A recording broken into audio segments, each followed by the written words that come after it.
E aí, meus amigos, tudo bem com vocês? Bem, hoje, no dia 7 de setembro de 2020, nós começamos a disponibilizar para vocês os nossos vídeos a respeito dos enunciados aprovados na primeira jornada de direito penal e processual penal do STJ, certo? Como que vai funcionar? Assim como ocorreu nos vídeos gratuitos que eu disponibilizei no meu canal do Instagram a respeito do pacote anticrime, estes vídeos comentando os enunciados também serão gratuitos. E a ideia deles é comentar principalmente os enunciados que tenham reflexos de natureza penal, para que nós possamos aprofundar um pouco as discussões a respeito dessas temáticas tão importantes nos próximos concursos públicos que vocês forem fazer, tá certo? Então, desde já, eu fico à disposição de vocês nas minhas redes sociais para que nós possamos discutir, para que nós possamos aprofundar esses temas, certo? O enunciado número 1 que nós vamos comentar hoje, ele traz considerações principalmente a respeito de normas puramente processuais e também de normas processuais que venham a ter reflexos de direito material, reflexos na pretensão punitiva do Estado em face do cidadão. Por isso que é importante fazer uma análise atenta do dispositivo e no final nós compararmos com alterações promovidas pelo pacote anticrime em temáticas análogas a que hoje tratamos, tá certo? Então, qual é a redação desse dispositivo? A redação desse enunciado começa da seguinte maneira: a norma puramente processual tem eficácia a partir da data de sua vigência, conservando-se os efeitos dos atos já praticados. Aqui, o enunciado nada mais, nada menos faz do que deixar claro a aplicação da teoria do isolamento dos atos processuais para fins de normas que tenham reflexos puramente processuais, ou seja, normas processuais que não interfiram diretamente no ius puniendi, no direito de punir. E aqui o enunciado continua conceituando, dizendo que entende-se por norma puramente processual aquela que regulamente procedimento, sem interferir na pretensão punitiva do Estado, correto? Além disso, o enunciado vai dizer para nós que a norma procedimental que modifica a pretensão punitiva do Estado deve ser considerada a norma de direito material, podendo retroagir se for mais benéfica ao acusado. Aqui, pessoal, temos que fazer a diferenciação então do quê? Como já dito antes, temos que pensar que quando se tratar de uma norma puramente processual, ou seja, que não interfira no direito de punir, no ius puniendi estatal, se aplica a teoria do isolamento dos atos processuais. Ou seja, foi praticado conforme a norma vigente na época em que praticado, logo, este ato processual é válido, ou seja, aplica-se aquela lógica do tempus regit actum. A norma do momento em que o ato foi praticado é a norma que irá reger a prática daquele ato processual. Em palavras bem simples, correto? Mas o que é mais importante para nós? O que nós temos que nos atentar na prática, no dia a dia e nos concursos públicos? Quando normas de direito processual também tenham um cunho de direito material, ou seja, que venham a interferir, ainda que indiretamente, no direito de punir, no ius puniendi do Estado. O que ocorre nesses casos? Quando a norma tiver um fundo de direito material interferindo no direito de punir, nós não podemos fazer uma leitura rasa, não podemos fazer tábula rasa e aplicar simplesmente a norma do tempus regit actum, o princípio do tempus regit actum. Por quê? Porque nós temos que avaliar questões de direito intertemporal verificando se essa norma pode ser ou não aplicada retroativamente. E caso venha a ser aplicada retroativamente, só se admite a retroatividade em benefício do réu, aplicando-se aquela lógica do artigo 5º da Constituição da República, vedando-se a retroatividade in malam partem, certo? Por que essa alteração, por que esse enunciado é importante para nós? Embora já seja algo consolidado na doutrina, consolidado na jurisprudência, este enunciado número 1 da Jornada de Direito Penal e Processual Penal do STJ se torna relevante se nós viermos a fazer uma interpretação com a ação penal do crime de estelionato, com as alterações promovidas pelo pacote anticrime. Certo, pessoal?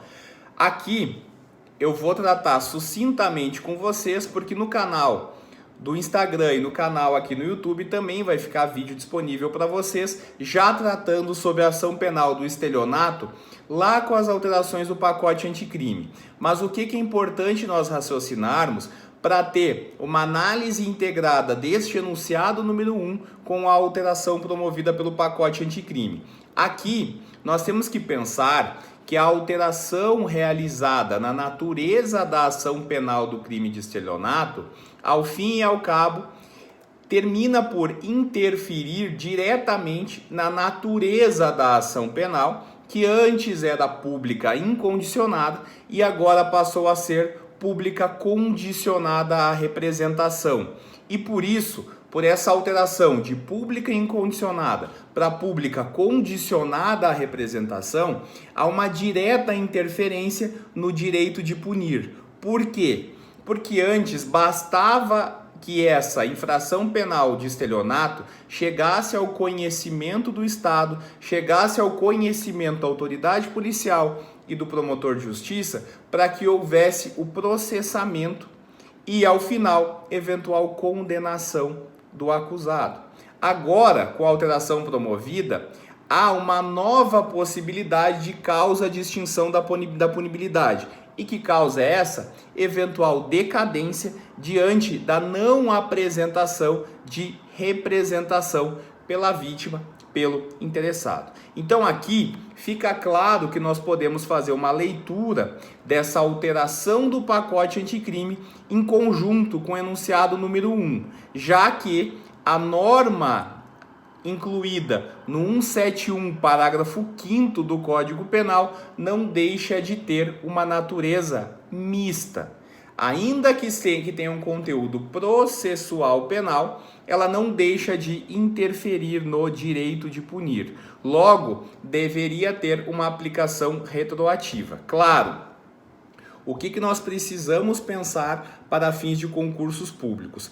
Para fins de concursos públicos, nós temos uma discussão, ainda que inicial, na doutrina e na jurisprudência, a respeito da aplicação retroativa ou não do 171, parágrafo 5º. Mas temos que pensar, como eu disse para vocês, numa leitura conjunta, numa interpretação conjunta do que fala este enunciado número 1, do que vinha dizendo a doutrina, do que vinha dizendo a jurisprudência a respeito da temática, e agora do novel 171, parágrafo 5º do Código Penal.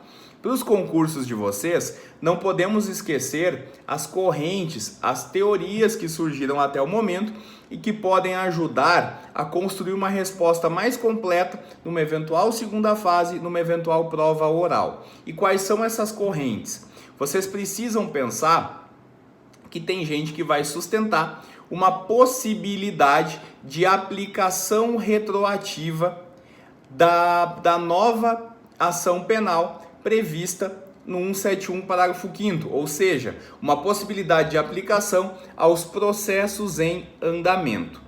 Quem defende que há uma possibilidade de aplicação retroativa a esses processos de estelionato em andamento, aplica que lógica? A lógica da aplicação retroativa da norma em benefício do acusado, diante dessa nova causa de extinção de punibilidade que incide.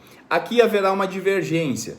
Há quem entenda que se aplica subsidiariamente o prazo de 30 dias da 9.099 e há quem entenda que se aplica subsidiariamente o prazo de 180 dias do CPP e do CP, ambos contados de eventual intimação da vítima para oferecer ou não eventual representação, sob pena de extinção da punibilidade.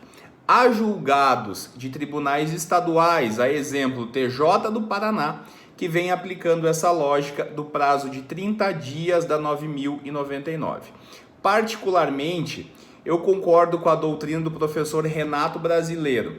Ele já dizia, desde a alteração da ação penal do crime de estupro, que não haveria lógica de se aplicar supletivamente a 9.099, quando o próprio Código Penal e o Código de Processo trazem um prazo específico da representação que é de 180 dias, certo? Além disso, pessoal, para complementar o raciocínio de vocês, há quem entenda, a exemplo do professor Rogério Sanches, que aos processos já em andamento não haveria lógica de se aplicar essa necessidade de representação como condição de prosseguibilidade. Por quê? Porque a representação no estelionato seria somente como condição de procedibilidade. O professor Rogério, em sucintas palavras, sustenta que, ao contrário da 9.099, o Código Penal no 171, parágrafo 5º, não trouxe uma necessidade de representação como condição de prosseguibilidade, somente como condição de procedibilidade. Logo, não haveria necessidade lógica de se intimar a vítima para que apresente eventual representação, porque a denúncia já foi oferecida, tá certo? E há quem entenda, por exemplo, o professor Fábio Roque, que a representação deveria ser colhida, a não ser que, no momento em que se deu início às investigações, já havia uma possibilidade de se extrair da vítima, da sua manifestação volitiva, um interesse em representar, tá bem? Essas são as possibilidades doutrinárias que vocês têm a respeito dessa temática. Como eu já disse, para a gente encerrar o raciocínio, há julgados de tribunais estaduais reconhecendo a possibilidade, por hora, de se aplicar esse prazo de 30 dias da 9.099 como condição de prosseguibilidade, e há um julgado, decisão monocrática do STJ, em que seguiu o posicionamento do professor Rogério Sanches, em que a representação, no caso do estelionato,